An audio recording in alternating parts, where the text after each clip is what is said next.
Good morning, everyone. It is a beautiful Thursday, December 18, 1 week before Christmas, year of our Lord 2025. My Ricardo Jewelers watch says it is 9:09 and change. This is the Bob Cordaro Show, and I am he, broadcasting today from the United States of America, the place for the brave. Like the veterans we salute today, thanks to John Basiliga and his great Basiliga Hospitality Group. Like James Clark, Factoryville. Joseph Labanich, Dixon City. James Graham, Taylor. Mary Yakeley, Forest City. Frank Ardo, Duryea. And Barry Reynolds, Danville. Veterans we lost this year, but celebrate today, thanks to John. The United States of America, founded with a certain knowledge and understanding by our incredible, our amazing, our irreplaceable founding fathers, that government would not be, is not, and should not be our parent, our guide, our direction, our salvation. Not any of these things.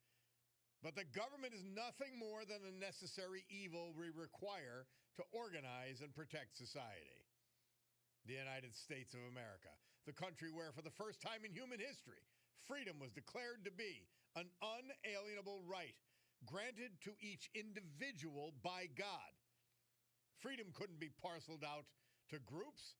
It couldn't be controlled by government or government officials because our great American Constitution ensures and codifies freedom of speech, freedom of religion, freedom of association, economic freedom, and freedom of the press, no matter how they use it, because we're free to ignore it. Now, armed with these freedoms, and only because they had them, a ragtag bunch of immigrants, rejects, and their progeny created the richest, most powerful, most culturally diverse and accepting nation ever to grace our planet Earth.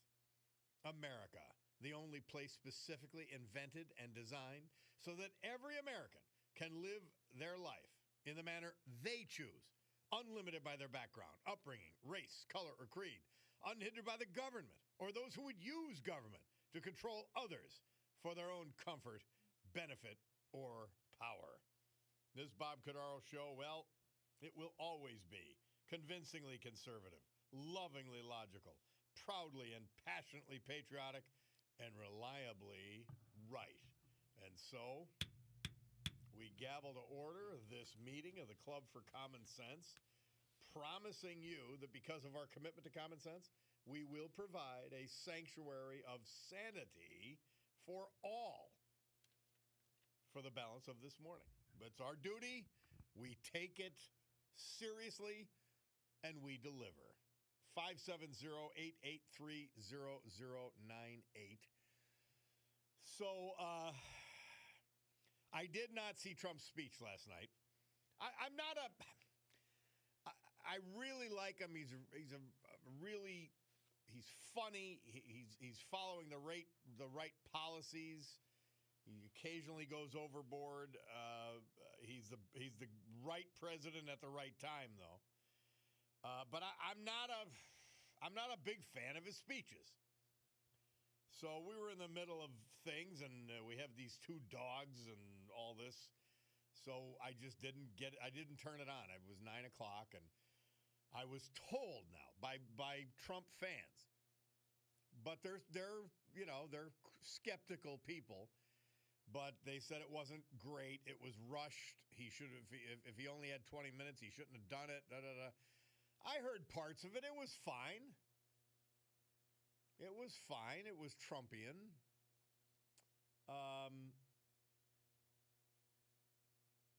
But yeah, I mean, he basically said, "Here's our deal." And we've got all this going on. Isn't it exciting? Isn't it great? I don't know that that's the message that people want. A lot of people are hearing, and we talk about how horrible the media is all the time. A lot of people, because of their media sources in particular, are hearing nothing but negativity about their lives, about the economy, about the country. There's all these tragedies happening, which get relentless focus. And so we're not optimistic for ourselves or for the country. And Trump's natural tendency is to cheerlead and to brag. And sometimes that's not the ingredients people want because they're not feeling it. And frankly, the Biden administration tried the same thing. Instead of trying to say, hey, we feel your pain, the old Bill Clinton line, they tried to say, oh, no, things are great. You're just not getting it. Now, that's left-wing liberal bullshit. That's their attitude because everything's always great for them when they're in charge. Everything's always a little less great for Americans when they're in charge.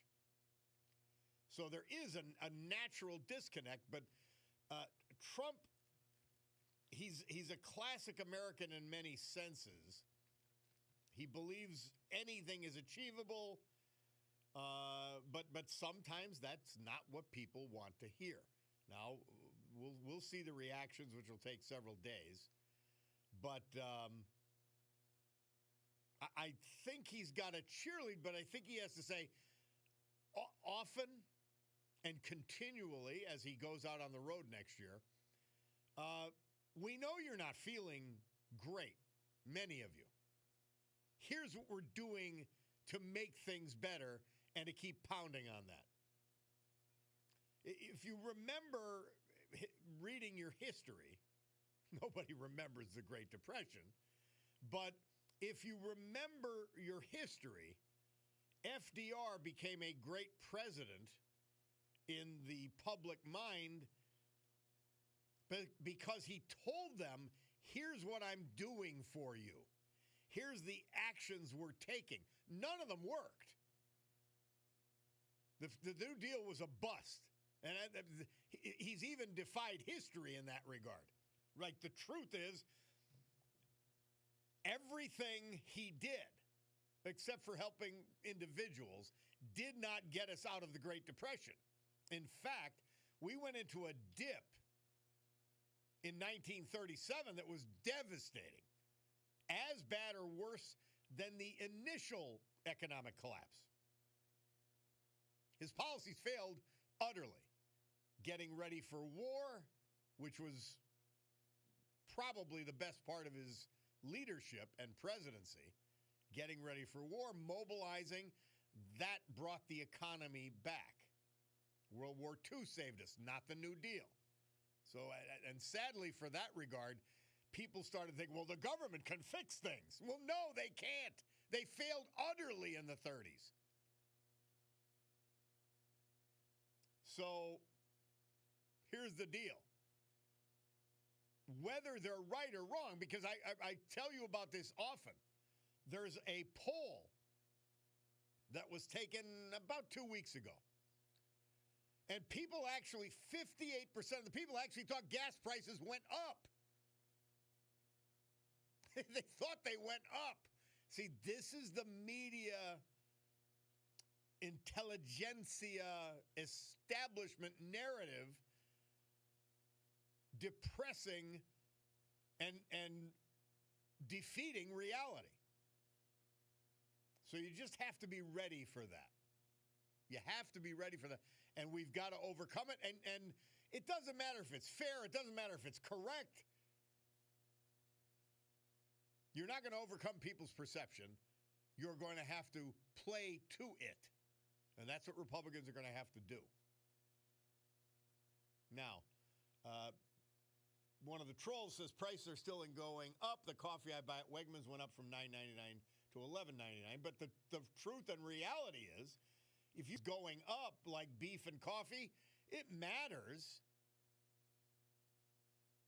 But much of it is not within the president's control. I've told you about meat. The herds were cut back during the Biden administration when ranchers said, my God, my cows are farting and destroying the earth. I've got to cut back the herd because they're gonna do it for me if I don't do it. And there's weather events and all that kind of thing related to coffee. Somebody says, but he lies and says prices are down. When the GDP is up 3.4%, he should be straight with the American people, firstly. I agree. He exaggerates. Prices aren't down. They're increasing more slowly. That's a big difference. Some prices are down, but don't tell people what is not in their perception, even if they're wrong. That's important. Somebody said, Bob, everyone knows President Joe Biden was a total disaster. I hope so. President Trump's problem is he's much too temperamental.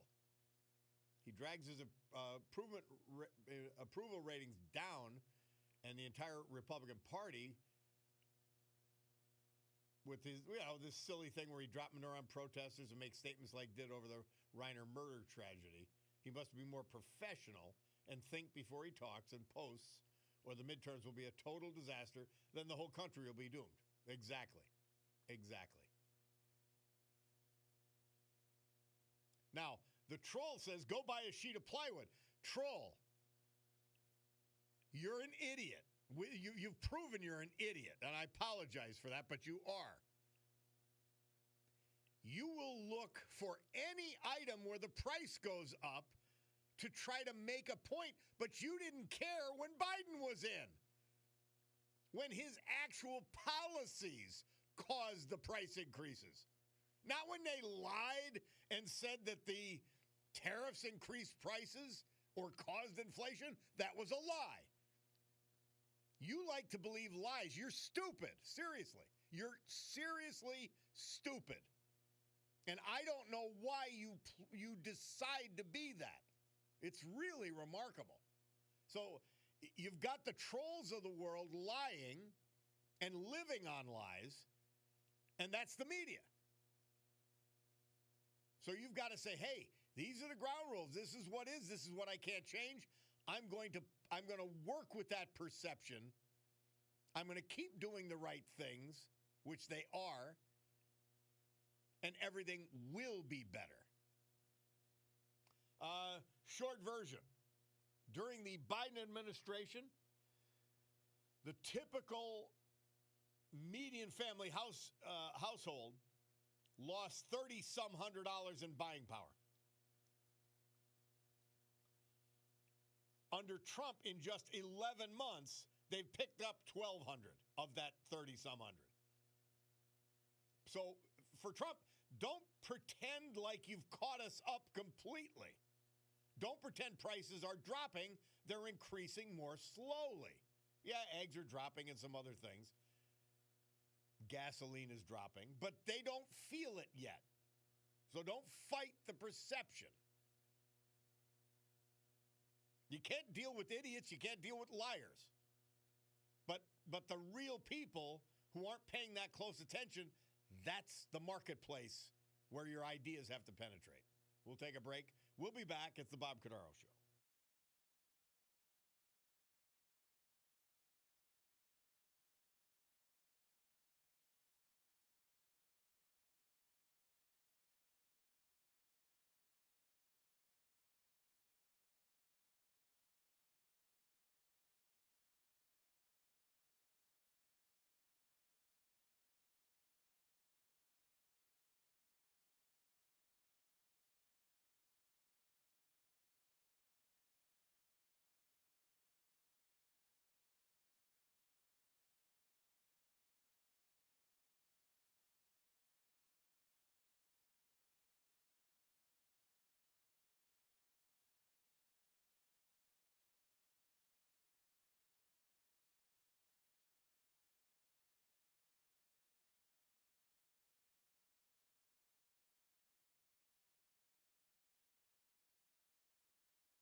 Trans-Siberian Orchestra. Murph says that's Christmas Eve in Sarajevo from 1996. Bob Cordaro back with you on WILK. And, of course, before that, the 13th Amendment to the Constitution abolishing slavery. 1865, this date. It was declared to be in effect by Secretary of State William Seward. Seward was the guy, if you remember, he survived an assassination attempt on the same night that President Abraham Lincoln was killed. And if you remember the name, Seward's Folly, which was the purchase of Alaska, was one of his initiatives. Bob Cordaro back on WILK. And, yeah, we're ready for action here today. But today's garbage day in the hill section, my hill section of Northeast Pennsylvania. I've got my Dunmore DPW shirt on, but my Scranton guys picked it up today. We're clean and dandy and fine and ready to fight another week. Thank your DPW guys. They get it done every day. And, man, you know it's heavy, heavy lifting during the holiday season.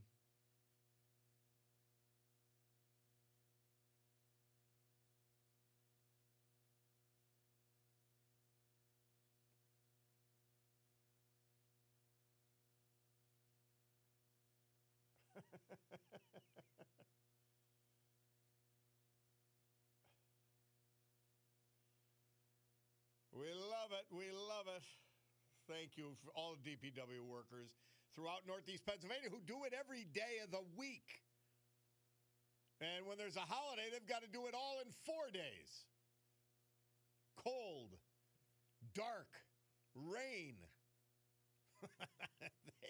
they get it done. Somebody texted in, President Trump should be at 56% approval. His main problem, he can't control his emotions when someone disparages him.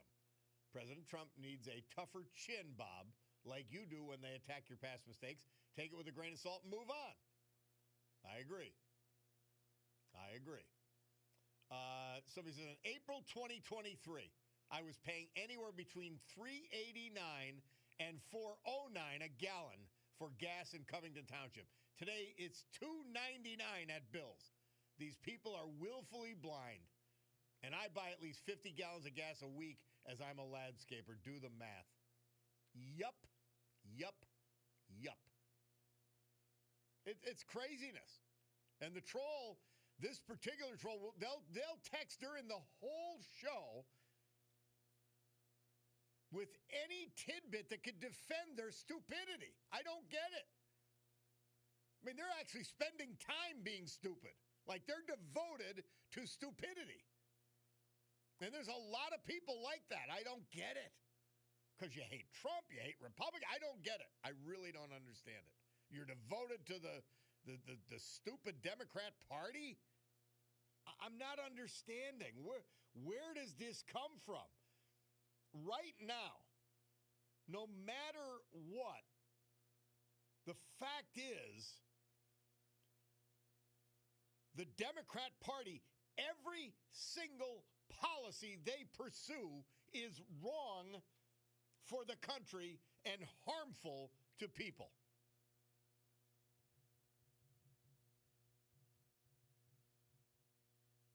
Mr. Paul points out that our horrid mayor, and she is a terrible, awful mayor. Awful. There is not a DPW director or an assistant DPW director. So my guys who were taking care of business, but there is an expensive consulting firm, which doesn't do anything, but it got renewed for 5 years by the Three Blind Mice. Yeah. You can't make up how awful these people are. You really can't make it up. And that's why a lot of people don't believe you. They say, no, nobody can be willfully stupid. Nobody can be willfully harmful. Oh, yes, they can. Yes, they can. And so you look at it and say, what in God's name?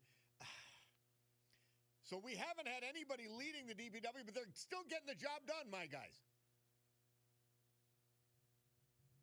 Somebody says DPW are vastly more important than, say, a bank executive.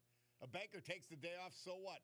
DPW takes the day off, and look what happens. Amen. Amen. And it's sadly true.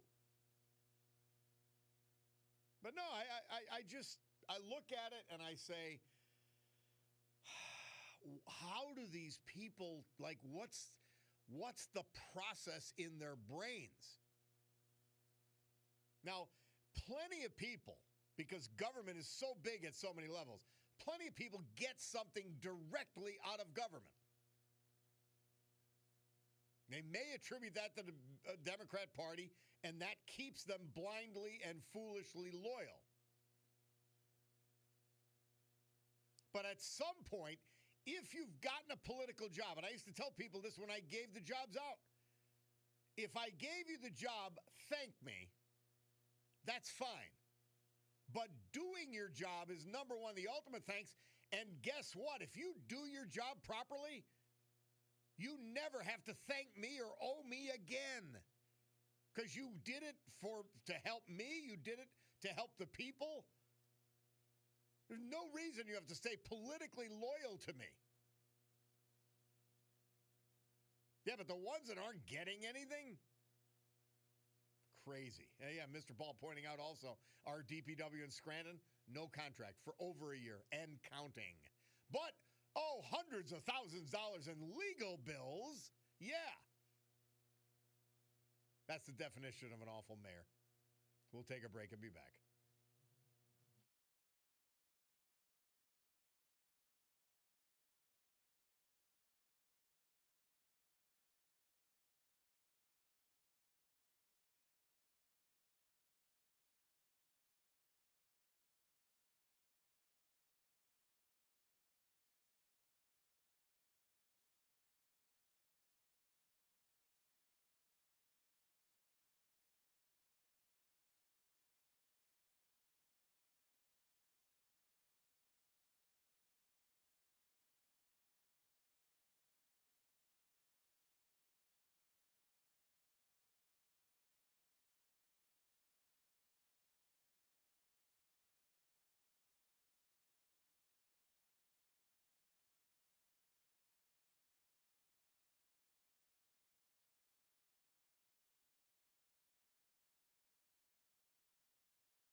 Veterans Tribute, this hour and every hour, this day and every day, dutifully and patriotically brought to you by our friend John Basiliga and Basiliga Hospitality.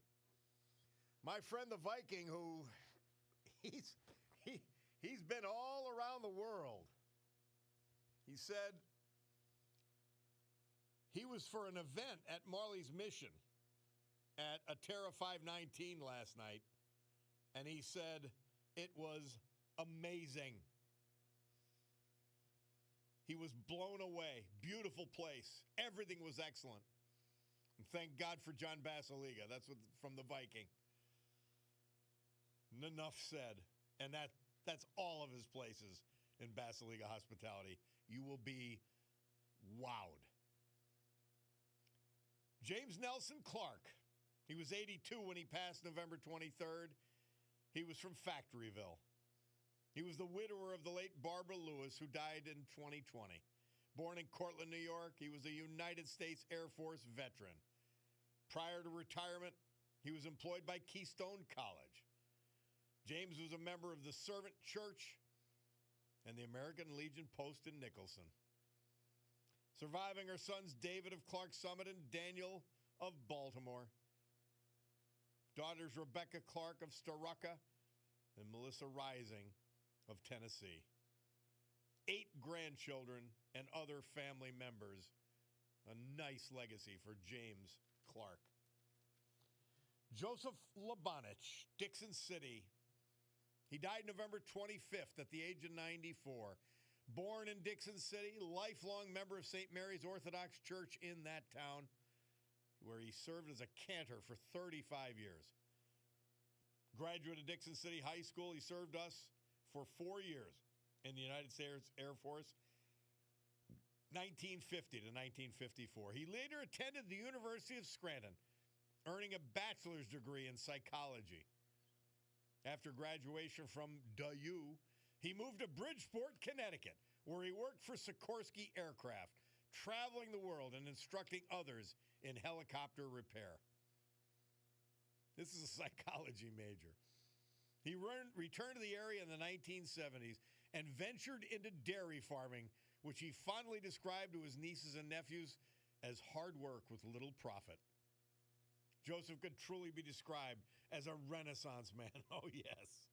His wide array of interests, including photography, home remodeling, pilot training, and various business ventures, reflected his curiosity and diverse talents.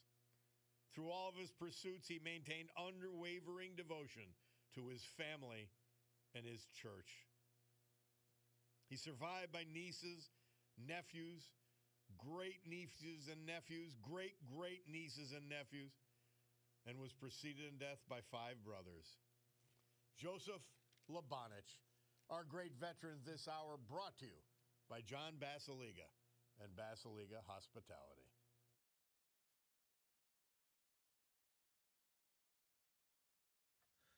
Thank you, Bob. Now it's time for the Storm Tracker 16 forecast, brought to you by meteorologist Joe Snedeker. For today, a mix of sun and clouds with rain developing into the evening and a high of 48 degrees. Overnight tonight, cloudy with rain that could be heavy at times, temperatures rising into the mid-50s. Windy tomorrow with breaks of clouds and sun, chance of flurries late in the day, morning high in the 50s, temperatures falling into the 30s by the end of the day. More clouds than sun on Saturday, high of 37 degrees.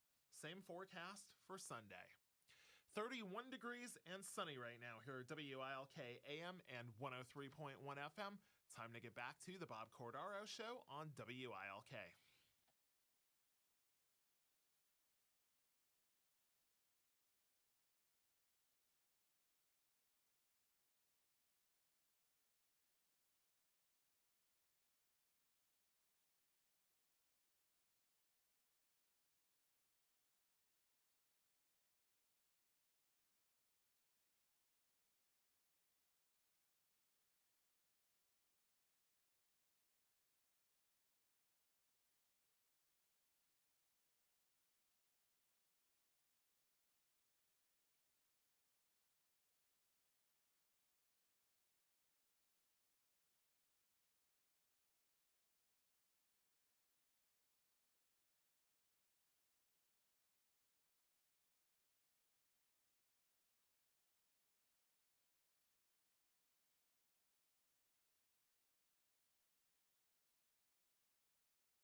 Kenny Rogers.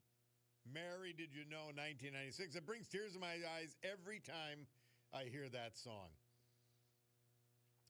Bob Cordaro back. I'm wondering how much of the snow cover we're going to lose with this weather Jake just related to us. The rain in particular, but the warmth in any event. Hey, a board member at the Lackawanna pointed out to me that they just did a ribbon cutting. The Center for Technology Innovation. It's going to be awesome. It's this it's this morning. I apologize. They're breaking. We've had President Joe Murray on before at Lackawanna College, but this is a big deal. A multi-million-dollar building that they're doing a ribbon cutting for, the Center for Technology Innovation at Lackawanna College. Big deal. Big deal. I promise you. Downtown Scranton, they're building it. Let's go to Barbara. She's been patient. She's from Courtdale. How are you, Barbara? I'm just fine. I have a big problem. Remember what President Trump said on the day he signed natural gas? What did he say? I don't know specifically what you're talking about, but you got a point to Natural make. gas. You have a point to make. Fire away. Tell us the point. Okay, he said, drill, baby, drill. Yes. Okay. Well, they're drilling. But you know where all that good natural gas is going and our oil? It's going to other places other than United States. We should be top priority. Never mind other countries. I got my fuel bill yesterday for natural gas, and it was $247.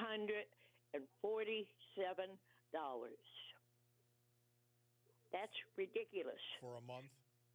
For a month. Never that high in my life. I know a lady, she has a person that has a disability. He has to have it warm. Her bill went up to $400 because they have to have it warm in the house. Mm-hmm. Well, Trump said, drill, baby, drill. But drilling, they are. But it's going, they're taking it all down to Texas, and then they're shipping it overseas. In some instances, they are, because we've got to supply Europe. Why? Well, because of everything going on with Ukraine and Russia, and we've got enough. I mean, you got to remember this. Let's step back just a minute. One of the most bountiful natural gas fields in the world is in New York State. New York State, because of their left-wing goofball idiots, will not allow, they won't even allow natural gas hookups, never mind going underneath the surface to bring up the most bountiful natural gas maybe in the country. So there's problem one regarding natural gas. Number two, prices are going to fluctuate, Barbara. There's not much we could do about that. The market's going to make those determinations. No. You know who's making those determinations? The PUC. Okay. They should get rid of that PUC. They gave us a big hike this time. And in another couple of months, they've given us another pay hike. Why? Pennsylvania has the biggest taxes there is.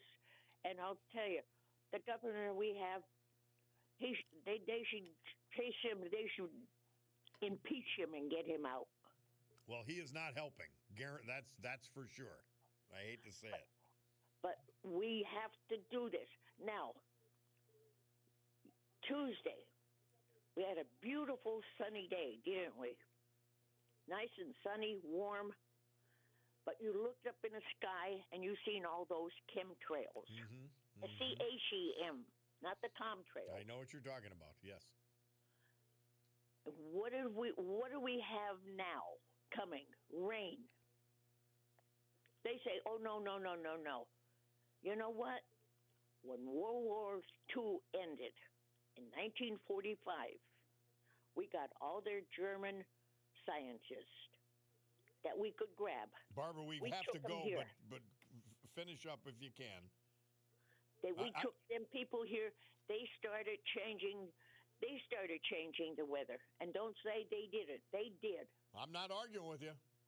Barbara, hang in there, my darling. Thanks for updating us on all of this.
Nice.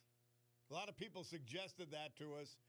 New Kid in Town by Alan Jackson. Jake found it, and he delivered. Nice.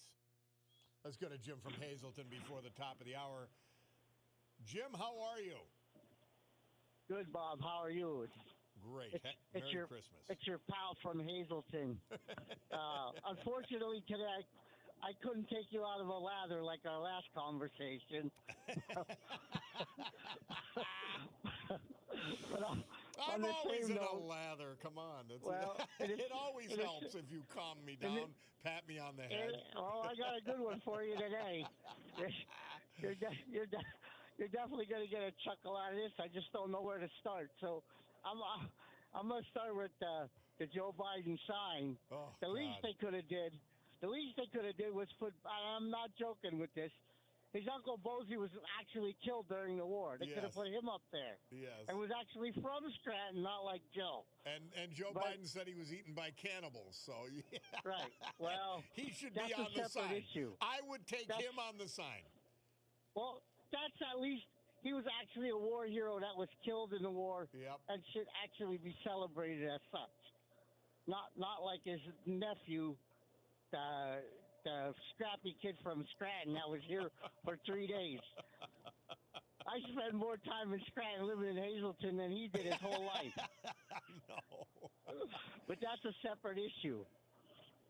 Anyway, what I was saying was you're going to definitely get a chuckle of. I figured it out. So Joe Biden has $11 million by 2027.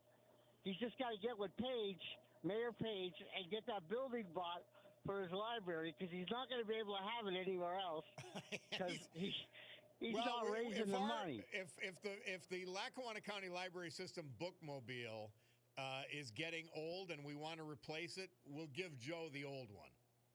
Well, here's what I'm figuring. Nancy and Jason could do their part, because what they could do is you could do live broadcasts from there. They could set up a Kool-Aid stand to raise money for Joe's library, for his presidential library. Yes. I knew you would get a kick out of that. I figured, you know what? I thought about that. I said, I got to call Bob. I got to make his day and get him have a good laugh out of that. You I'm going to incorporate. You have me instantly calm, Jim. I know. We got to go out. We got to go out sometime and eat a couple pieces of pizza and maybe drink a beer one of these days. Well, let's have the beer. I was going to try to get up to meet you at that book signing, but unfortunately that day. It was great. Unfortunately that day I drive truck, so there's days I get home early, there's days I get home late, and that was a day that I just couldn't make it up there. Well, and I was kind of bummed because I was really looking forward to getting an opportunity to meet you. Unlike me, Jim, you work for a living. Well, you'll know it's me when I show up to you with a gallon of homemade Kool-Aid. You'll know it's me because you'll have to take that and give that to Nancy and Jason. That way they can drink that Kool-Aid and everything is good. The only problem is I'm not sure what color. Should it be orange for Trump derangement syndrome, should it be blue for the Democrat? I'm not sure what color that it should be. Well, Jim, they'd drink either one, but I'm not sure what's politically correct the color of Kool-Aid. But you got to spike it for me and you, okay? Little SoCo. It's not necessarily the great spiking, but. All right, man. Thank you. I appreciate it, Jim. Pleasure. I'm glad I could give you a laugh today. Thanks, If I don't talk to you, Merry Christmas. Not Steve, Bob. All right, man. Bye. Bye-bye. And my Bacardo Jewelers watch says it's 10:02. You know what that is? That means it's time for the news. We're going to do that. We'll come back. We've got the Weekend Warrior and more. It's the Bob Cordaro Show.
Great good morning, everyone. It is 10:10 a.m. on my beautiful Cordaro Jewelers watch here in the great Northeast this beautiful Thursday, December 18, 2025. This is the Bob Cordaro Show. I am he, and it's a big day to fight for America, defend our values, and with the help of our man John Basiliga and his great Basiliga Hospitality Group, to honor the brave who have made us and kept us free.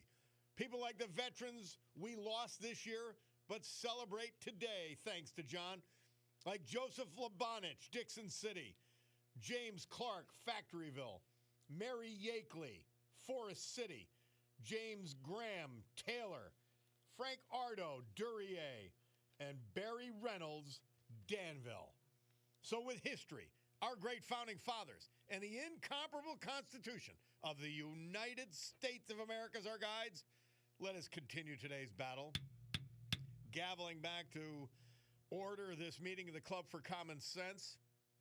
And we promise you, because of our commitment to common sense, we will provide a sanctuary of sanity for all of you for the balance of this morning. Part of that sanctuary is our daily Mother Teresa, St. Teresa. December 18th, she says, to women, you and I, being women, we have this tremendous gift, the gift of understanding love. I see that so beautifully in the people we serve, in our poor women who day after day meet suffering, accept suffering for the sake of their children. I have seen mothers going without so many things, even resorting to begging so that their children may have what they need. St. Teresa, she lived. I got to tell you, and I say it every so often in reference to the great St. Teresa, we can't comprehend the depth of the poverty she dealt with in India. We've never seen anything like it unless you've been there. Remarkable. Well, it's Thursday. And one of the things Thursday means is that we're looking forward to the football weekend. And we have the weekend warrior. And so when you hear this theme song, you know he's coming. And here he is, our man, Sid Hallinan. How are you, Sid? Good. Good. We got a little hiccup in your phone, but let's hope that's worked out. We've got the world. How's that now? No, it's still doing it. Well, that's not good. All right, now we got you. Yeah, Okay. but we've got to hear. I absorb every word when you deliver these predictions. So tell us. We got college, I guess, heating up again, but it's mostly pro football, right?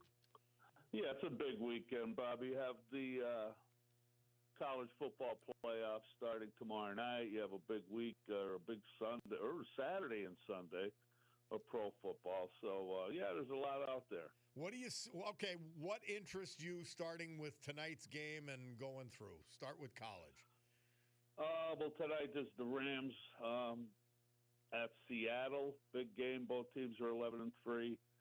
I'm going to go with the Rams, Bob, minus a 1.5. Seattle's offense just hasn't done it this year, but they've won 11 games primarily because of their defense. Sam Darnold's played decent, but lately, I mean, the Rams are smoking right now. The Rams are playing really well. I'm going to take the Rams minus a 1.5 tonight over Seattle. All right. And then heading into tomorrow night, any college games you like? Yeah, tomorrow night you have a defensive battle going to be between Oklahoma and Alabama. Oklahoma is a 1.5 favorite. They're at home. Two great defenses. If you were placing any bets, I would probably take the under on this. But I'm going to go with Oklahoma, the home team, over Bama. Okay. The Oklahoma and the under you're looking at for that. All right. Yeah, Oklahoma and the under. On Saturday, we have another college football playoff game. This should be a high-scoring game between Texas A&M and Miami. It's at A&M. It'll be kind of crazy there. It's a pretty raucous place to begin with. I'm going to take Texas A&M minus the 3 over Miami in a high-scoring game, Bob. All right. The pros starting are big games Saturday and Sunday. Take us through the pros. On Saturday night, well, the Eagles are playing Washington at 5 o'clock on Saturday. The Eagles shouldn't have any problem with Washington. I wasn't really paying much attention to that. I'm an Eagle fan, but I'm very confident they'll win that. The night game is a big one at Chicago, Green Bay at Chicago. The Bears are 1.5 favored. Micah Parsons' injury, it'll hurt them a little bit. Green Bay is still very good defensively. But I'm going to take the home team, the Bears, minus 1.5 over Green Bay. Yeah, we're still having that little problem with the phone, but we'll fight through it. So the Bears, huh? Wow. Yeah. Do you hear me now? Yeah. No, it's just skipping in and out, but we'll fight through it, so don't you worry about it. All right. Yeah, I like the Bears minus 1.5 over Green Bay Saturday night. All right, let's continue, my man. Okay, 2 other games I like on Sunday. I like the Lions minus 7 over the Steelers. Pittsburgh playing decent right now, but the Lions, they need this game big, and they're at home. Lions a little higher than I thought. The Lions are a minus 7. I'm still going to go with the Lions over Steelers on Sunday. Jake is moaning in the studio, but go ahead. Well, Jake, they're 8-6. They should be 6-8. So if that's any consolation, Couldn't have said it any better. What else you got? I'm not anti-Pittsburgh by no means, believe me. And the other one I like at 4:30 is Denver minus 3 at home against Jacksonville. I'm looking for Denver to beat Jacksonville. They've been playing well lately, not really a good road team. So I'm going to go with Denver at home minus 3. Denver's shooting for that home field advantage in the AFC, and if they get that, they're going to be awful tough. So Jacksonville's not for real, are they? When Trevor Lawrence plays well, they're good. They're very good. They're capable of beating anybody, and their defense is very, very underrated. Mm-hmm. They're very good defensively. We don't get to see them on TV. I don't think they've been on all year. Unless you have the package, then you can watch whoever you want. But, all right. All right, buddy, that's what we got. And then the coach is the old Philly Eagles coach that looks like Father Capellone. Right? Who's that, Doug Peterson? They got rid of him, Bob. Well, yeah, Father Capellone, everybody say Hail Mary here.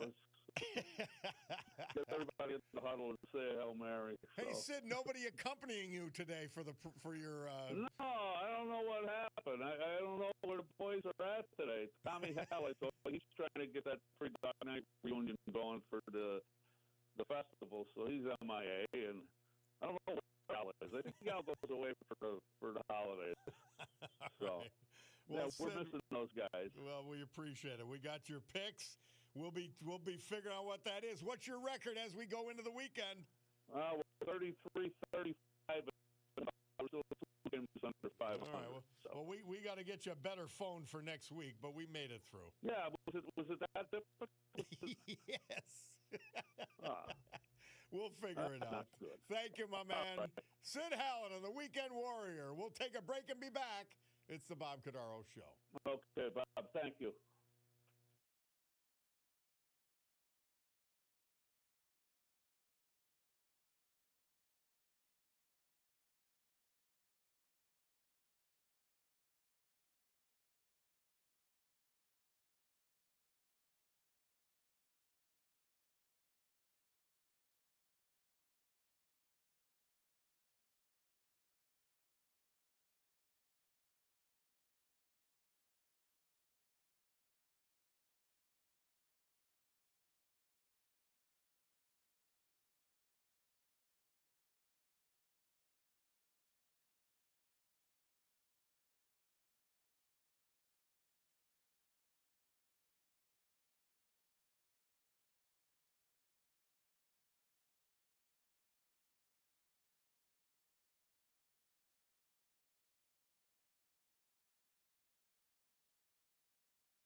Perry Como, there's no place like home.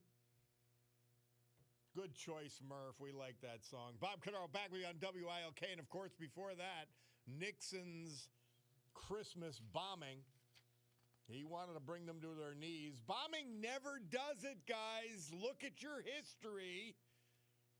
For a foreign policy expert like Richard Nixon,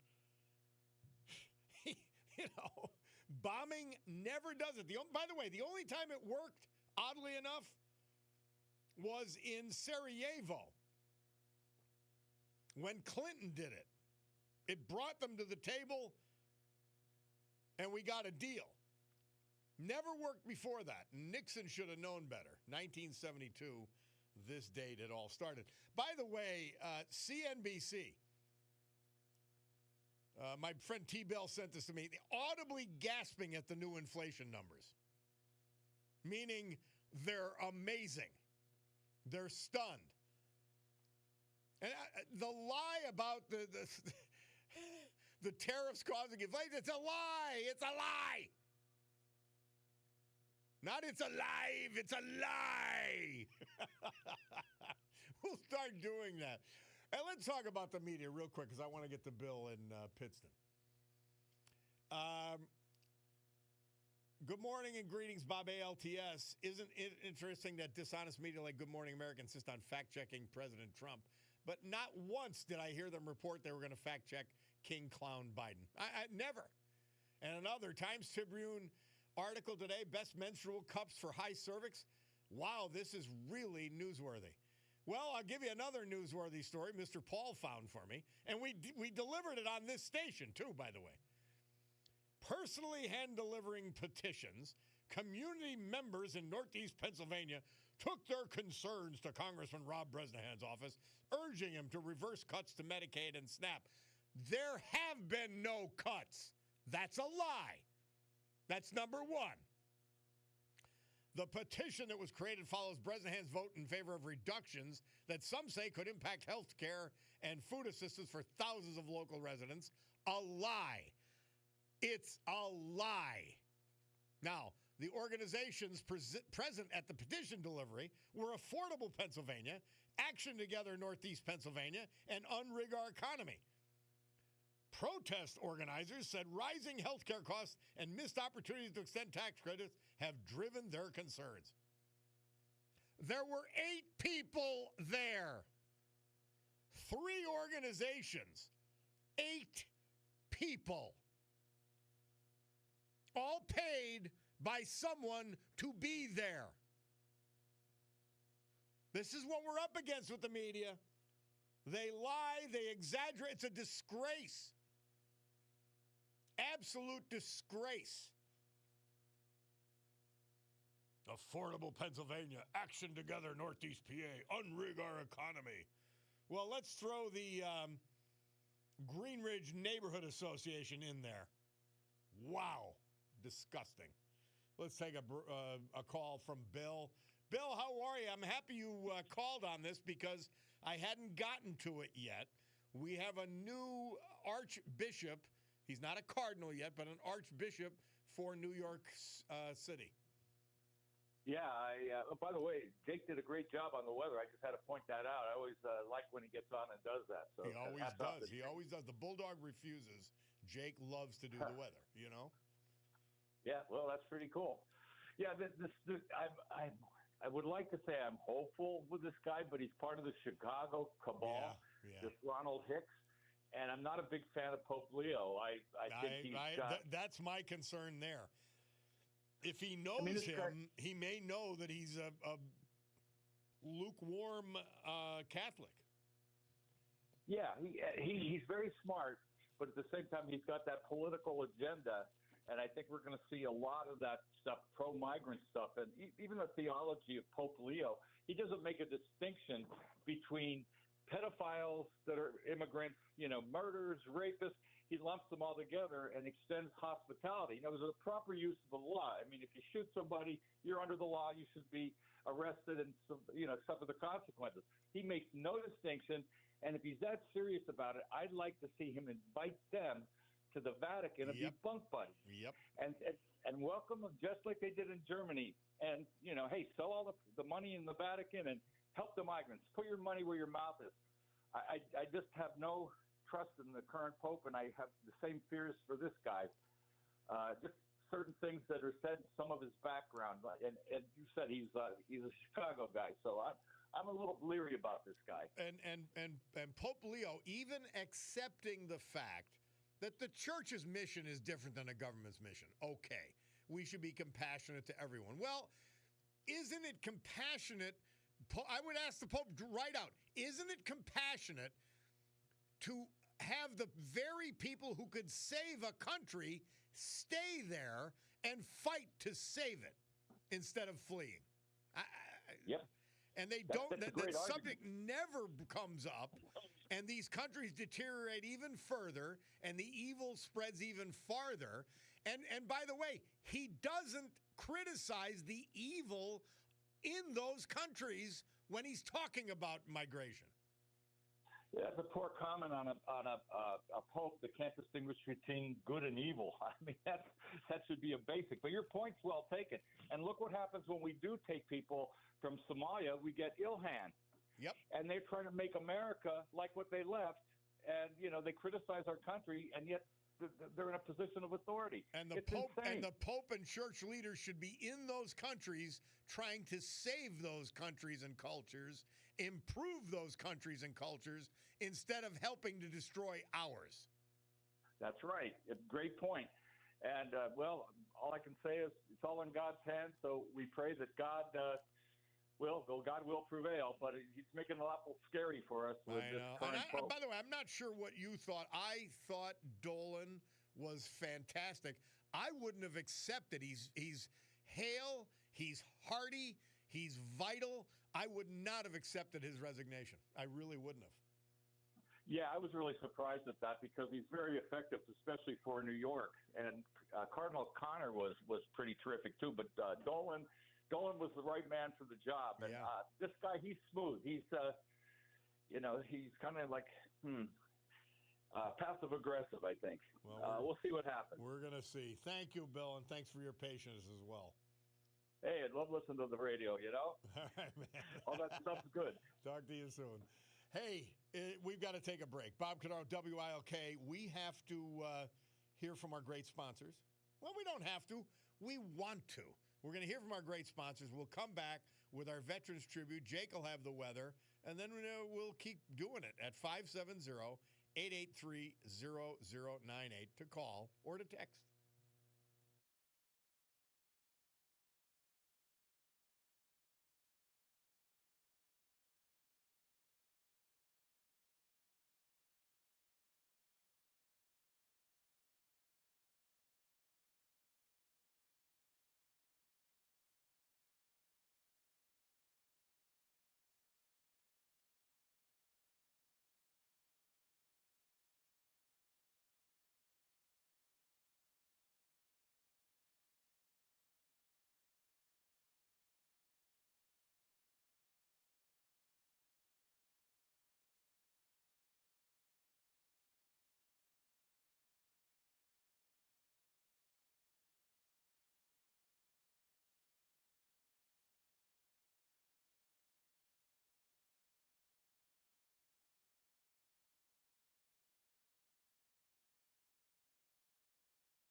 Our Veterans Tribute this hour and every hour, this day and every day, brought to you by our friend John Basiliga.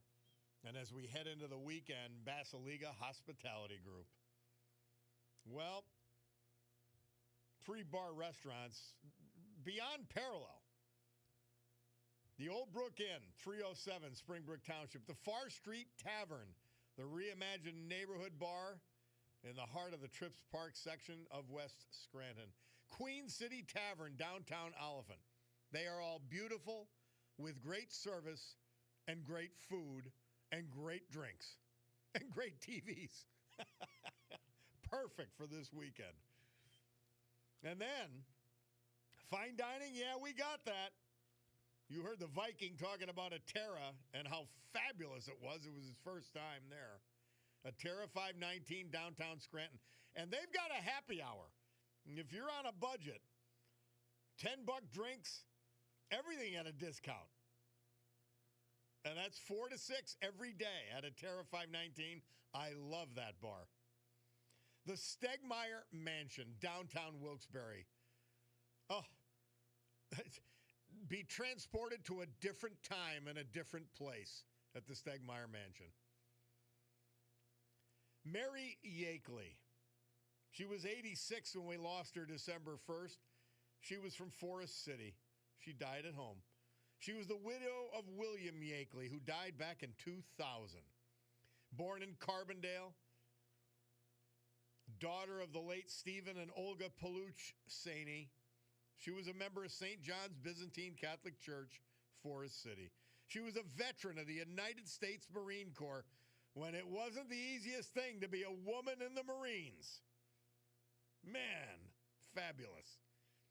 Prior to retirement, she was employed as a computer operator for Northeast Pennsylvania Telephone, NEP Telephone, Forest City. She was also the bookkeeper for the family business, Yakeley TV and Radio in Forest City. Surviving are a daughter, Christina, a son, Stephen, 2 grandchildren, and many other family members. A trailblazer, Mary Yakeley. James Graham. He was from Taylor. We lost him December 3rd. He's survived by his wife, Suchata Kumfor Graham. Born in Scranton, he joined the United States Air Force shortly after graduating from West Scranton High School. A Vietnam War veteran, Jim took great pride in his military service. He loved to tell stories about his overseas deployments and many multicultural experiences. After retiring from Animastat, where he worked as a sheet metal guy, he and his wife spent 22 years in Lampang, Thailand. A chronic jokester, Jim maintained his sense of humor and unique brand of sarcasm until the very end. His wife, Suchata, was a selfless and devoted caregiver. He leaves his son, Albert Taylor, his daughters, Anne Marie of Dunmore, and Elizabeth of California.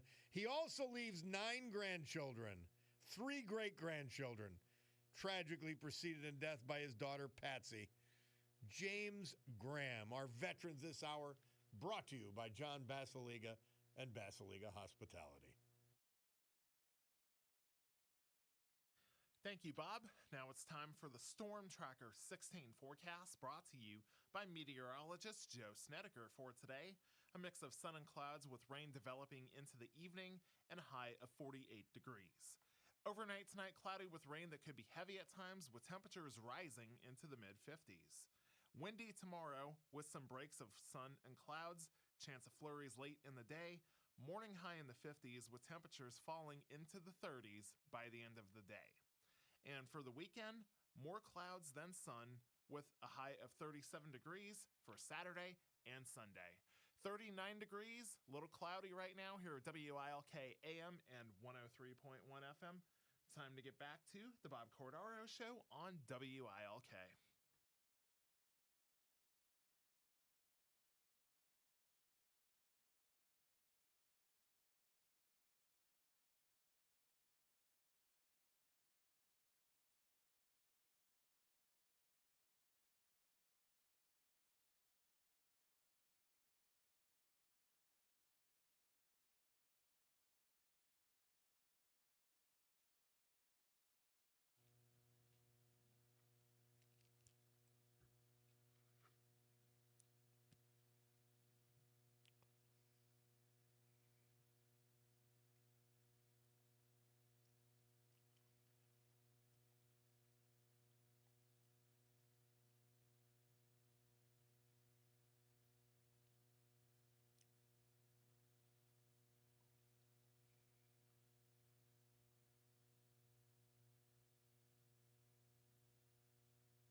Robert Allen Michael, Christmas lights on Church Street. He's a Jessup native, and he's singing about the Christmas lights on the great Church Street of Jessup. Good song.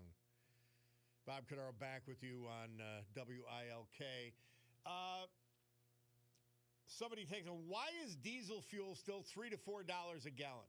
Diesel should be cheaper than regular fuel since it's not refined like regular fuel. Get the price of diesel down and everything will go down as everything comes by truck. I'm with you on that one. And it's something I've thought about, but being selfish, I really only focus on retail gasoline. And thank you for bringing that up. Next time we have Jay Young on, I'm going to ask him about it. Why is that? And it's a less refined product, so it should be less, right? Interesting. Somebody text in, ALTS, Bob, you and your last caller hit a nerve. I believe that some humans are in sync with Satan. Therefore, anyone who hurts a child or animal or any being needs to go from our country. We don't need to be cohorts of the devil. Some crimes are that horrible. You cannot have empathy for these people. And you said what I think. Go back to your own country and fight for the lives you want like we had to. Now, sort of on the other side of our discussion, somebody texted in, I only caught the tail end of your exchange about Pope Leo, but in May 2025, Catholic World Report, Pope Leo XIV urged thousands of Eastern Catholics from around the world, many of whom come from places experiencing violence, not to abandon their ancestral lands, and assured them that he would do everything he could to bring peace. I thank you for pointing that out. I don't think it makes me incorrect, but I will tell you, I also have to understand, as much as anyone, the Pope has to go through the same media filters that the left wants him to go through. And they didn't report this. I've never seen this report, so thank you. And that's what they should be doing. That's what he should be doing, and that's not what they're focusing on. So I may be being unfair to Pope Leo. I hear the statements regarding migration, which are false and are not helpful to anybody, not to the people who are leaving these countries. And he's got a very passive view of Islam, while they're killing Christians in Africa by the thousands, intentionally so, while they're eliminating Christians from the Muslim Middle East. So maybe I'm wrong, and I'll be happy to be wrong. I really will. Somebody said that song, Lights on Church Street, sounds like a hit to me. Should be playing all over country radio if there was any fairness in the broadcast industry. Such a great song.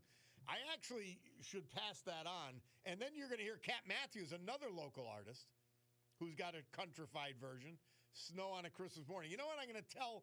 I'm going to tell our guys next door. The studio next door to us, Jake's in the studio in the middle producing the program, but then the next studio is Froggy 101. So I'll have to tell Doc and Chewy about these two songs. I think they'd fit in nicely. Well, we've got to take a break. I look at my Bacardo Jewelers watch. It's 10:45 and change. That means we've got to hear from our sponsors. So let's hear from them, and then we'll come back. You could reach me, 570-883-0098. We'll be back.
I think of this song. I love it.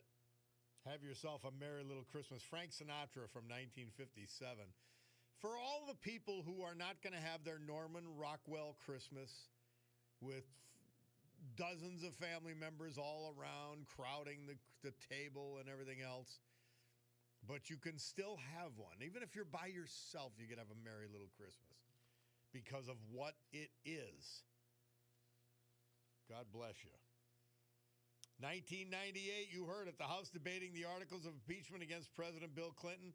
I still question that, but it's one of those issues where the guy he lied under oath, lied publicly about his affair with Monica Lewinsky, and the fact that it was done so publicly, the fact that he used the White House and staff to defend himself.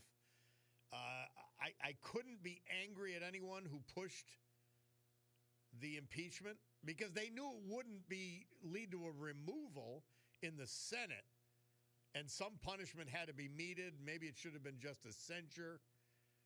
But yeah, it was quite a. It wasn't like the Trump ones. I mean, there was something there. I don't think enough for impeachment, maybe just for censure. And it hurt the Republicans. It hurt the Republicans. And let that be a lesson. If the Democrats ever get back in, they can be hurt. If they do things stupidly the way they did the last term. Anyway, somebody texts in, Pope John Paul II, I remember him telling countries he visited to maintain their sovereignties, traditions, historic integrities. The holy saint that saw his Poland run over by Germany and Russia back to back. Yes, we have to be compassionate to the foreigner, church says, but they recognize countries have the right to maintain safe borders. And I want to hear that. When Pope Leo says, oh, welcome the migrants, and Pope Francis before him, well, what about the countries they're going into that they're invading? They have rights too. And they have duties as well. And we never hear that other side. And again, it may be because of the media filter. Ginny C. checking in. She loves the Christmas Lights on Church Street song. And by the way, during the commercial, I sent it to Crockett at Froggy. I sent the two songs, Cat Matthews and Robert Michael, to Chewy and Doc, morning guys, and to the afternoon guy, Crockett, on Froggy 101. I think it fits. Now, I'm not sure who you mean by Mia, Ginny, the young girl. I'm not sure who that is, so you might have to give me more details, and we'll find it and play it, especially for you. Somebody takes in, Biden still thinks he would beat President Trump in a landslide if he ran. Oh, he's just a stupid, corrupt disgrace. And when we come back after the news, we're going to be talking with someone regarding this Biden banner that is violating the honor of our veterans. And we want it down. Sorry. We want it down. Unbelievable. Yeah, but anyway, the listener goes on to say, if they hadn't kicked him out, I know, and I tell you, it gave them temporary momentum. As horrible a candidate as Kamala was, as unqualified a candidate as she was, if Biden had ever stayed in there, we could have blown them right off the map. And seats like Adam Schiff and Nancy Pelosi would be a toss-up. I agree. Somebody says, what should be said to any religious leader when they stick their nose in politics? Your job is to defend our souls. Leave the rest to us. Well, they got a little more of a duty than that. They have a little more duty than that. Somebody saying, what is Caesar's be Caesar's? I don't know what you mean by that. On to Caesar. Yeah. That which is Caesar's is, okay. Christ's saying, all right, I get it now. Leave on to Caesar what is Caesar's. Yeah. I get it. And you're right. So I'm with you. Bob Cordaro, WILK. My Bacardo Jewelers watch says It's 11 o'clock. That means it's time for the news. We'll come back. We got a couple of guests on the other side, and then more. And you can always call or text 570-883-0098. We'll be back.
great good morning, everyone. 11:06 a.m. here in the great Northeast. That's what my Picardo Jewelers watch tells me. On this beautiful Thursday, December 18, 2025. This is the Bob Cordaro Show. I am he, and it's a big day to fight for America, defend our values, and with the help of our man, John Basiliga, to honor the brave who have made us and kept us free. People like veterans we've lost this year, but salute today thanks to John, like James Graham, Taylor, Mary Yakeley, Forest City, Joseph Labanich, Dixon City, James Clark, Factoryville, Frank Ardo, Duryea, and Barry Reynolds of Danville. So with history, our great founding fathers, and the incomparable Constitution of the United States of America as our guides, let us continue today's battle. Gaveling back to order this meeting of the Club for Common Sense, promising you that our commitment to common sense will provide a sanctuary of sanity for all of you for the balance of this morning. Well, a couple of items and a couple of people that are on hold ready to talk to me. I reached out to Andrew Chomko, a veteran, a guy we've had on regarding the homeless situation and in Scranton. And this issue that's bothering a lot of people, and justifiably so, of a hometown hero banner for Joe Biden, put up by the Green Ridge Neighborhood Association for no good reason, by the way. And we've got Andrew on to talk about it. Andrew, welcome. How are you, my friend? Hi, Bob. Thanks for having me. Hi to listeners out there, and appreciate the opportunity to maybe draw some light to this subject and possibly, make some common sense here. All right. That's what we got you on for. All right. So these hometown hero banners, and our county commissioner, Tom Welby, brought it out. He was one of the guys who started it out in West Scranton. I worked on it with him. Yeah, he said it's for people who have been appropriately discharged, honorably discharged from the military. That's what it's for. Talk to me. Yeah, so before we get into it, I need people to understand and know why I'm speaking on this. It's a unique situation for me. I'm a veteran. I'm a co-founder of a nonprofit that supports local veterans. I've held leadership roles in veteran organizations across the city and the region. And I'm also a funeral director. I deal with military paperwork, discharges, VA forms for a living when it comes to honoring the veterans of our area. I know exactly what's required for military honors and what isn't. I've had the hard conversations with families explaining to them, yes, your loved one earned these honors, but I cannot secure these honors without proper documentation. Or the other one that's even more painful, I'm sorry, they're not entitled to these certain honors. So when people are portrayed in the same light as those who honorably served, it strikes a chord with me. Yeah. And there's different ways to do it. And when it comes to heroes and service, or like the hero versus veteran service, I mean, a hometown hero could be anyone that did a truly heroic act or showed valor, even outside the military. But that's what that's reserved for. So hero has meaning, and a hero is something that's recognized for courage and sacrifice. But getting back to the veterans, that's some of the only ways that a lot of these veterans are ever going to be publicly recognized for their service. And to portray someone as a veteran in the same way, in the same light, it just loses credibility, especially when you didn't require DD 214. You didn't require anyone to actually vet any of these processes. Like for the West Side Banner Project, I personally went through every single file to make sure that dates were correct, areas of service were correct, spellings were correct. And for anyone that wants to say that, veterans voted on it, active duty voted on it, there's no active duty military bases around here. So how'd you get an active duty person to come in here? So therefore, that raises in my brain, wow, they really don't understand terminology and even service. So yeah, you could be in the reserves. That doesn't make you active duty. You could be on active status. You could be going to work every day, but it's not active duty. I digress, sir. No, but all of these things are critical because it debases all of those who earn the honor to be on those banners. And by the way, the Green Ridge Neighborhood Association, they could hang anything up for Joe Biden they would like if they get the appropriate permissions. Just not a hometown hero banner because he didn't serve, period. It's not. And to make it, to portray it as such, that's exactly what it was, Commander. And it was to be portrayed as this is the guy that was in charge of all these people. Well, I mean, that could be technically correct, but also that sign isn't very presidential. If they want to do it the correct way. Honor him presidentially. Yeah. Throw up a banner that says, hey, Joe Biden, greatest president in history. I think he's a scumbag, but that's a separate issue. You want to honor someone, you get the permission to throw something up on the pole, but don't debase all the veterans who actually served. Or those who did heroic acts. Yes, yes. Like, this isn't about politics. It's about standards, consistency, and respecting the meaning of honor. Verification isn't bureaucracy. It protects the integrity of tribute. Yeah. And when they want to throw around the word hero has weight. And if you broaden that definition, your criteria and language have to match. And, I mean, folks have said some things to me that were very humbling, and I know that I served with heroes, and I know some of them didn't come back. And I think a lot of veterans feel the same way. Yeah. Yeah, and it's just wrong. What they're doing, what Green Ridge Neighborhood Association did is wrong. And loses credibility.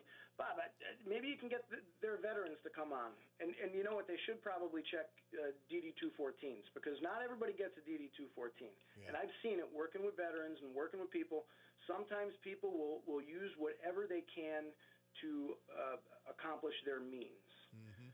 You know, and if that is saying, hey, yeah, I'm a veteran. Oh, well, Ari, where's your DD-214? Oh, I don't have that. Like, a lot of times, I've seen it personally, and other veterans have seen it, and that's why veterans get so offended so fast when it comes to that, because people like to embellish. You know, oh, my fish was this big. No, it was like... Yeah. Well, it's stolen valor to me, but Andrew, first of all, thank you for your service to this country. Second of all, thank you for your service to veterans. We appreciate both, and I thank you for coming on today. I appreciate it. All right, my friend. Andrew Chomko. And this is not right. It's not right, guys, and it's got to be corrected. Now, something that's aggravating, we dispense with. And there's a civil argument to it, which you won't get from me when it comes to Joe Biden, but you'll get from a veteran's veteran like Andy Chomko. Okay? Well, let's go from that little bit of a headache to something great that happened at Lackawanna College today. And speaking to us is our man, Brian Costanzo, my old neighbor. How are you, Brian? I'm well. How are you, Bob? I'm great. Hey, Center for Technology Innovation has been open, the groundbreaking today. Talk to me about it. Yeah, so it's the latest venture here at Lackawanna College. Obviously the world is changing, workforce is changing, and we're trying to change with it and stay ahead of it. So the Center for Technology Innovation will be the new physical home for our school's cybersecurity, security operations centers, our robotics technology labs, and the coming fall 2026 electric vehicle maintenance program. Wow. This is big. This is really big stuff that Lackawanna College is taking on, and putting a shovel to the ground today. A bunch of people who are involved with Lackawanna really is a big first step, isn't it, Brian? It is, and we had all of our local supporters. There's a lot of state, federal funding, some private funding that helped us do this project. We wanted to honor them and make sure they were recognized for the work they do for not just us, but for the region. And one thing that Dr. Murray spoke about a little bit earlier today, we rely on those dollars. We rely on those programs because we don't want our students to have to pay for these brand new state-of-the-art facilities. our tuition rate's still $18,100 a year. Wow. That's really competitive in the private market. That's before financial aid. Yeah. So if we're going to build these buildings and have our students pay for it, you're going to double that, and that's going to continuously grow.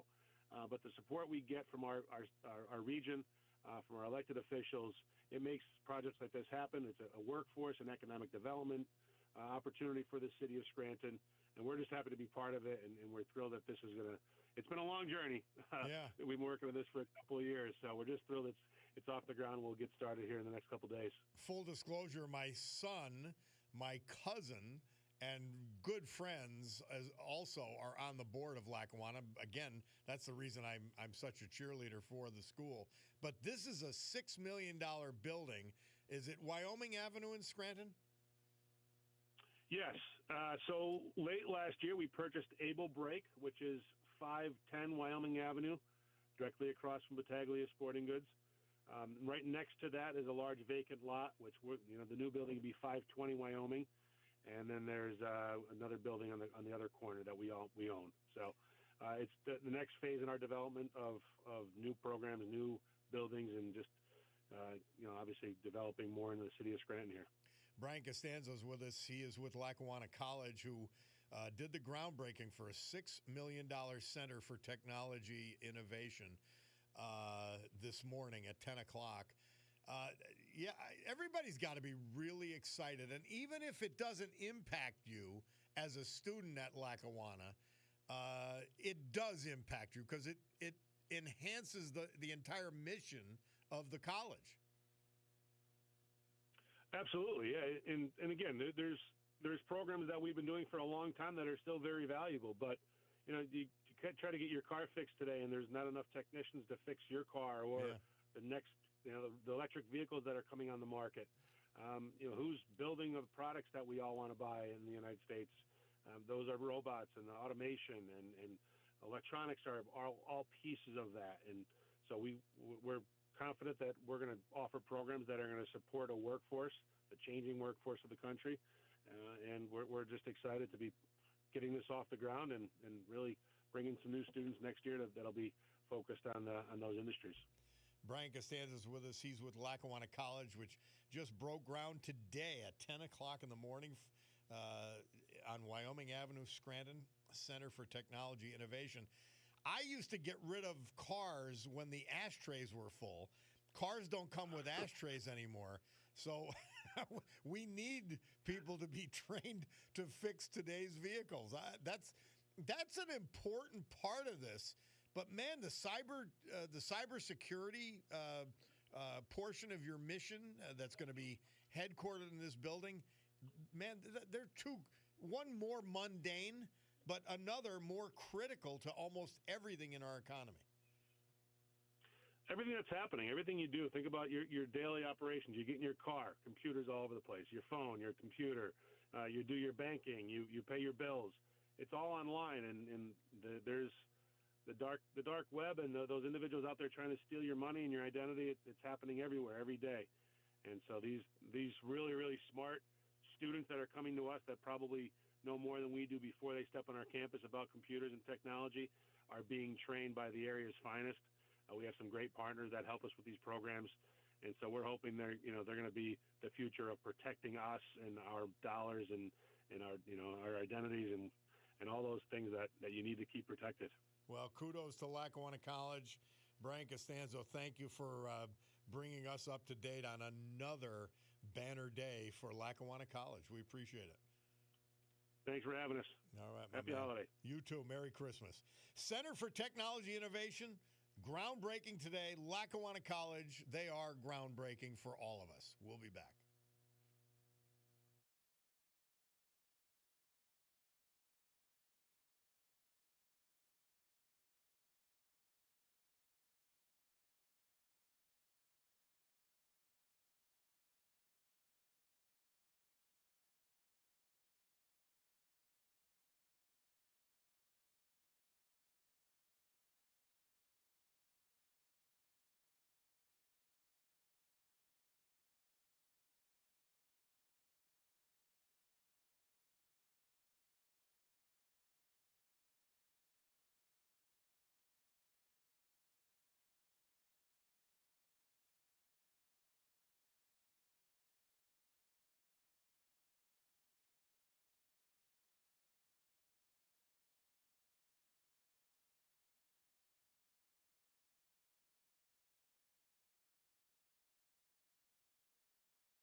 That's our guy, Cat Matthews.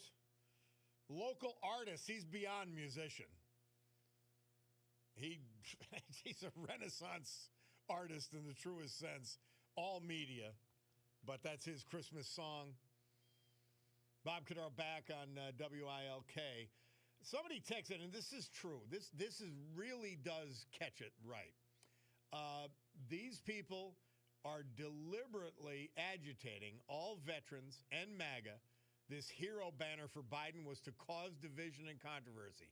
All the committee had to do was make a banner, President Biden, 46th President of the United States. The scrappy kid from Green Ridge, all of that nonsense. And that's acceptable. But the committee chose controversy on purpose. That's inescapable. You can't be that ignorant to understand that the hometown hero banners are for veterans. Period. They are not for politicians. And that's all Joe Biden ever was. A cheap, corrupt politician. A horrible president. But if you think he was great and you're proud that he was from your neighborhood, there's no banner to Bob Casey, the governor, who did amazing things for this area. I'll challenge anyone to tell me what Joe Biden did for Scranton. We have this stupid freeway sign. We have this idiotic street name. And now we have a banner pretending that he was a veteran, which he was not. Multiple deferments to get out of going in harm's way, where so many area natives did not. It's a disgrace. And somebody else says, what next, Bob? A corn pop banner? It's awful.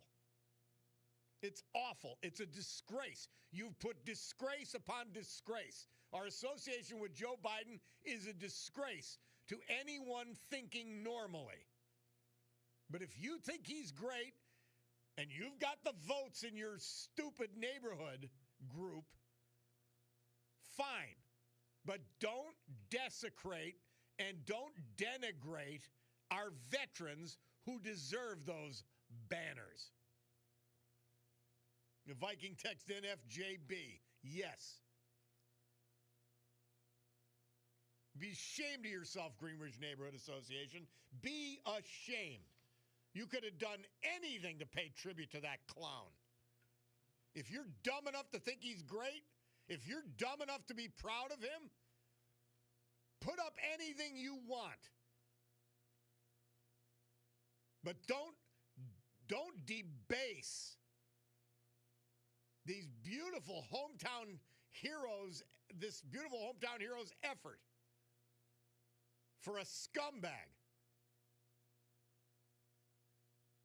Lee says, what did he do for Scranton? Oh, yeah, he pardoned a corrupt judge that screwed this area for decades.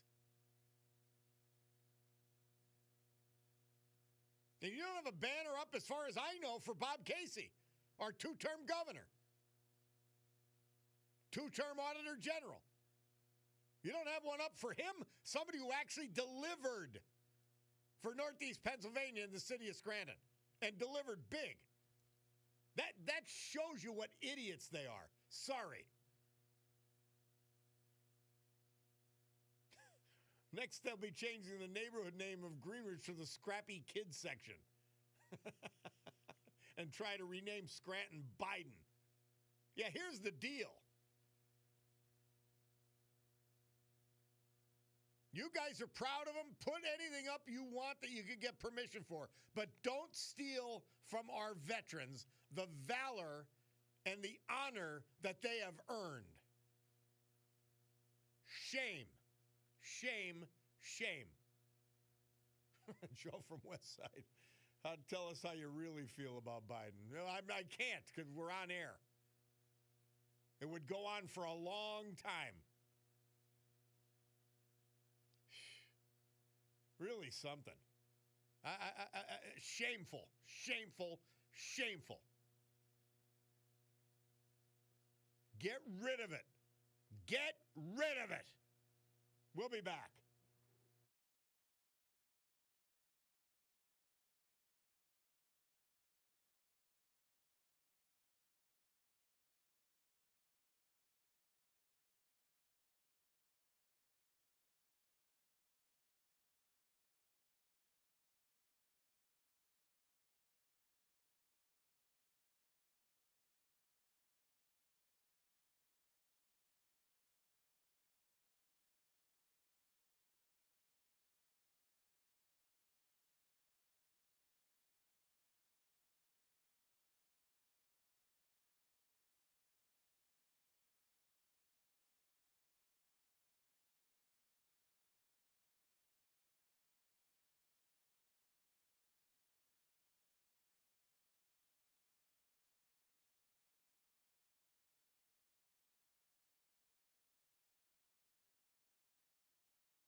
Our tribute to true veterans this hour and every hour, this day and every day. Brought to you by our friend John Basiliga and just one of his great companies as we head to the weekend, Basiliga Hospitality. Bar restaurants, these are destinations. These are full nights out. The Old Brook Inn, 307 Springbrook Township. Far Street Tavern. The Trips Park section of West Scranton, and Queen City Tavern, downtown Oliphant. I don't know which I like the best. They're all that good. Then we talk fine dining. Look at the Stegmeyer Mansion, South Franklin Street, downtown Wilkes-Barre. Go back to another era. Amazing food, amazing bar, amazing atmosphere. And just like the Vikings said today, a Terra 519 downtown Scranton, amazing, gorgeous. And one hell of a happy hour, too, by the way. Pretty inexpensive. $10 for a mixed drink, not bad. Hey, it's Thursday. I almost forgot. Sergey's Live. I was there last Friday for the Sinatra show with Chris DiMatteo. Awesome. They're open tonight, no cover. Frank Ardo, Duryea, he was 83. We lost him December 7th, Pearl Harbor Day. Born in Pittston, he attended Pittston High School and honorably served all of us in the United States Army Reserves, affectionately known as Pop. He was self-employed as owner and operator of Frank Ardo Trucking. Enjoyed a good card game. He was an avid hunter. Loved teaching the next generations of Ardos how to hunt. Preceded in death by his first wife, Gloria.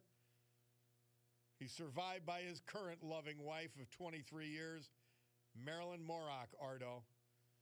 His 6 children, his 15 grandchildren. There were great-grandchildren and great-great-grandchildren, as well as siblings surviving him, nieces, nephews, all of that. Frank Ardo. Barry Reynolds, Army veteran, treasured date nights with his wife. We lost him December 1st at age 76. He was from Danville. Born in Danville, graduate of Danville Area High School in 1969. He served this country with honor in the United States Army, 1968 to 1970, obtaining the rank of sergeant. Married to his loving wife, Ellen Heath Reynolds, for 46 years. Barry spent more than 18 years as a laborer at Kydex, known as the Legend. He also contributed his talents at McGee Carpet Company, Bloomsburg, and as a psychiatric aide at Danville State Hospital. Member of the Danville Moose Lodge, former member of the Elks, and a member of the Friendship Fire Company. He loved the great outdoors, hunting, fishing. But devotion to family truly defined his life. Barry was a loyal and loving family man whose wise and humorous Barryisms provided guidance and comfort to those around him. He was often heard saying, "Don't let the tank get below half or the line will freeze." And that fish holds heat, reminding us of all the practical lessons he cherished and imparted. In addition to his wife, he's survived by 3 children, 7 grandchildren, and many other family members. Barry Reynolds. Our great veterans this hour, brought to you by John Basiliga and Basiliga Hospitality.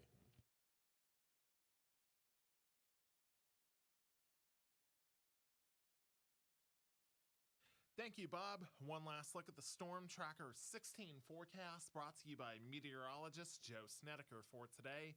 A mix of sun and clouds with rain developing into the evening and a high of 48 degrees. Cloudy with rain that could be heavy at times tonight. Temperatures will rise into the mid-50s.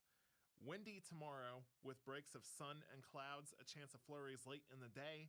Morning high in the 50s, temperatures falling into the 30s by the end of the day. And for the weekend, more clouds than sun for Saturday and Sunday, with a high of 37 degrees for both days. 43 degrees right now here at WILK AM and 103.1 FM. Time to get back to the Bob Cordaro Show on WILK.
The great Nat King Cole, "Oh Come All Ye Faithful." That was Big Gene Valella's favorite song, Christmas song. 1960 it came out. And is it awesome or what?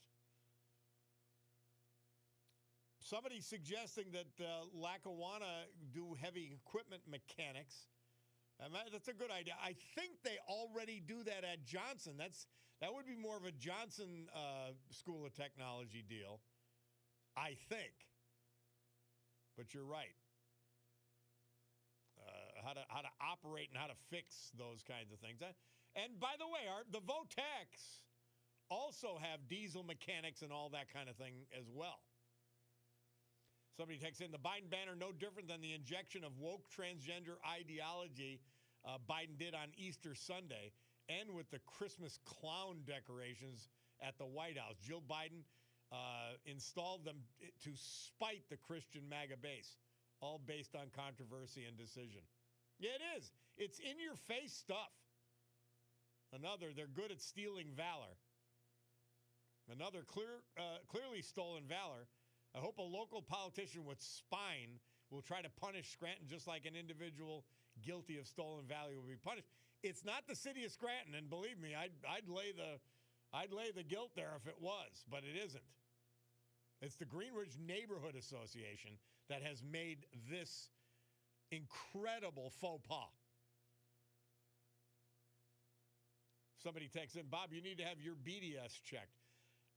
Listen, it's not derangement syndrome if the guy's scum. He's total scum. He sold the vice presidency. He covered up for a delinquent son until he became a national joke. He did nothing for this country for 50 years except undermine its culture, open the borders, pursue an extreme, insane, left-wing socialist agenda. Do you know that the jobs report that came out, the only jobs that were lost were government jobs? Most of them created by Biden. It's a disgrace.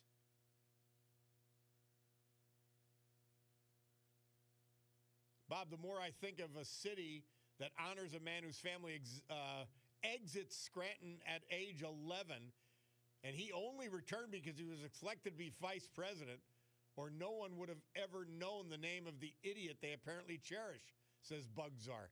And Bugzar, here's the point. Nobody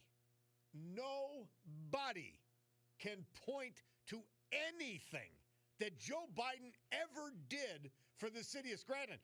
The image makers for the Obama campaign, remember, there was no talk of Scranton when Joe Biden ran for president the first 3 times.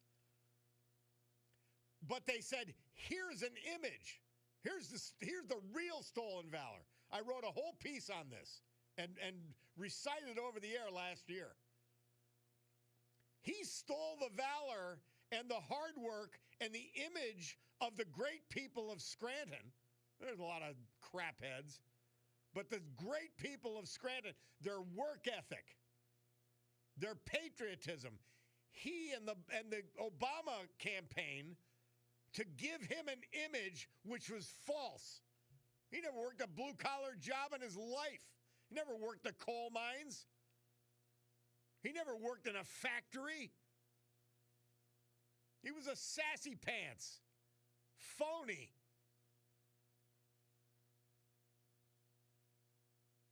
Stolen valor on the city of Scranton to create an image for him. Yep. Somebody texts in, them still think the Biden family taking money from China is a made-up fairy tale. A little sad. They want to ignore. And Biden also somebody else texts in, somehow bought multiple beach homes on a senator's salary. Yeah, multiple mansions on a senator and vice president's salary. No, he sold his offices. First to the credit card companies in Delaware with bankruptcy legislation. Oh, yeah, he also got a job for Hunter. and second to countries all over the world where he held influence when he was vice president. Disgrace. Bob Biden isn't my cup of tea, but I would be just as offended as a veteran if they did it with Trump's picture. I agree. I'm 100% behind you. The veteran continues, just not right to do, especially for the veterans that gave it all. ALTS back at you. I would be screaming this loud, but I wouldn't have as much to say if they tried to do something for Trump like that. Honor him some other way, Green Ridge Neighborhood Association. If you're dumb enough to be proud of this scum, fine. Put up a banner, just not a hometown hero banner. That's for our veterans. We'll be back.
That's for Navy Guy, because he wanted a song by Pentatonics.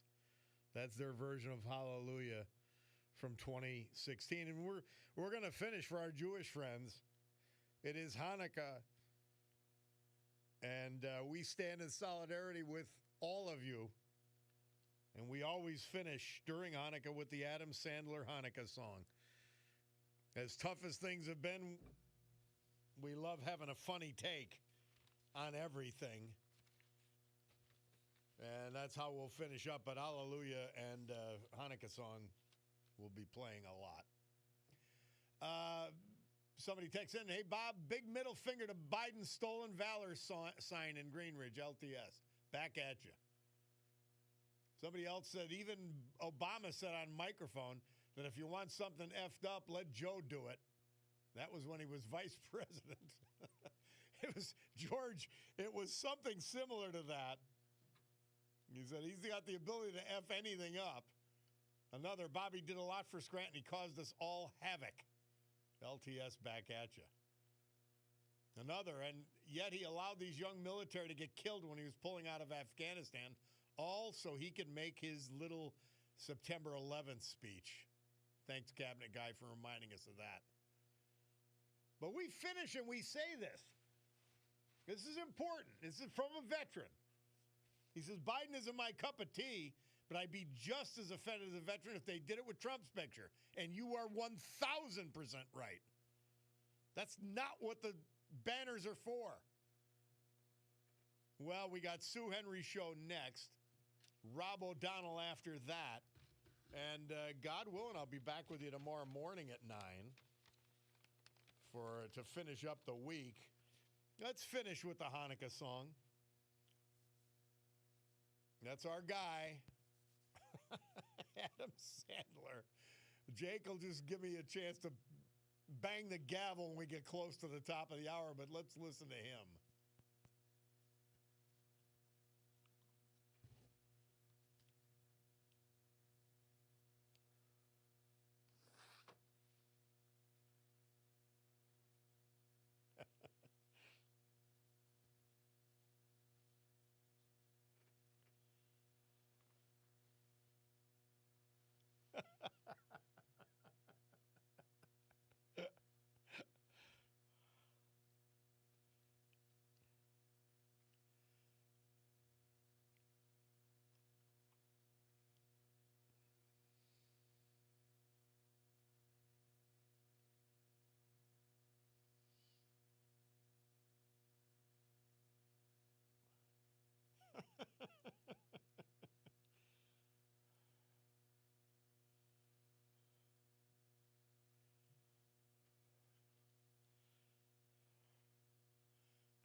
Adjourned.